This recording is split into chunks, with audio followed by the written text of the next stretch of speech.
Africa, a continent of contrasts, where blistering heat meets violent rain, where predators roam under a blood-red sun, and where rivers carve lifelines through the wild. In these rivers, something ancient stirs, not a hunter, not a stalker, but something just as lethal. A living fortress of flesh, a force born of water, earth, and fury. This is the hippopotamus, and in the wild where reputation is survival and dominance is law. The hippo commands respect like few others. At first glance, the hippo looks comical. A bloated body, stubby legs, a face wrinkled like an old leather bag, but every feature has a purpose. Every fold, every tusk, every breath. Engineered by evolution's ruthless hand. Despite its land animal appearance, the hippo is aquatic royalty. It spends most of its life in the water resting, mating, giving birth. Its eyes, ears, and nostrils sit high on the skull, perfectly placed for staying, almost entirely submerged. It can hold its breath for 5 minutes, sometimes more, and its heart rate slows underwater, conserving oxygen like a marine mammal. Because deep down, that's what it is. The hippo's closest relatives aren't rhinos or elephants. They're whales and dolphins. 2 lineages. One chose the ocean, the other, the river, but neither surrendered the crown of dominance. Weighing in at up to 3,500 kilograms, the adult male hippo is a biological anomaly. It walks with the power of a bulldozer, moves in water with the grace of a battleship, and strikes with the force of a wrecking ball. Its skin is up to 6 centimeters thick, nearly bulletproof in some areas, but it's also vulnerable to sun and infection, so nature gave it a weapon.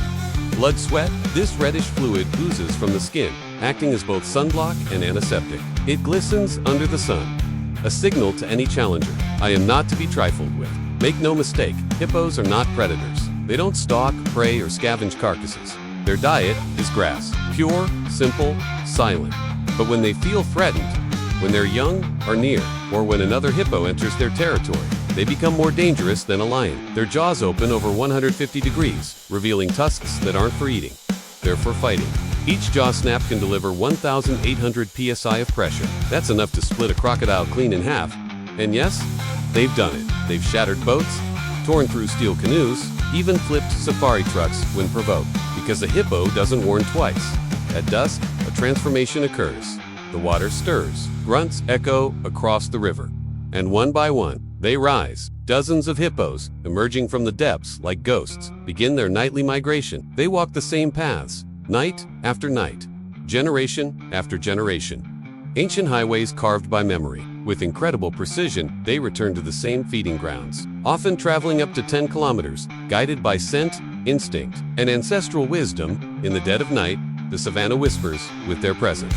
They feed alone, but woe to anyone who blocks their path, because the river may be their throne, but the land still belongs to the hippo. Beneath the surface, the pod rules. Each one is structured like a monarchy. A single dominant male oversees the group, surrounded by females, young and submissive males. The alpha maintains control through intimidation. He marks his territory with dung shower ZS, flinging feces with his tail. A wild, bizarre but effective declaration. This is mine. Young males may be tolerated until they grow strong. Then, the fight begins. Challenges are brutal. 2 tanks in combat, clashing like armored ships.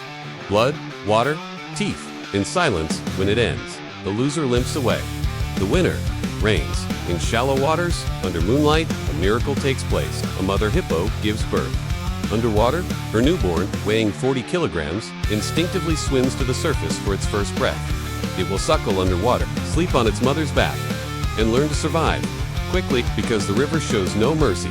Crocodiles lurk, bulls rage, and danger is everywhere. But Mama Hippo, she is the fiercest bodyguard in Africa. She trample, bite, and kill anything that dares come close. Hippos are responsible for more human deaths in Africa than any other large mammal. They don't hunt us, they fear no one. They just defend what's theirs. A fisherman paddling near the bank, a tourist on a canoe, a villager collecting water, all just moments from a fatal mistake. When a hippo charges, it doesn't slow down, it doesn't turn back, it doesn't miss.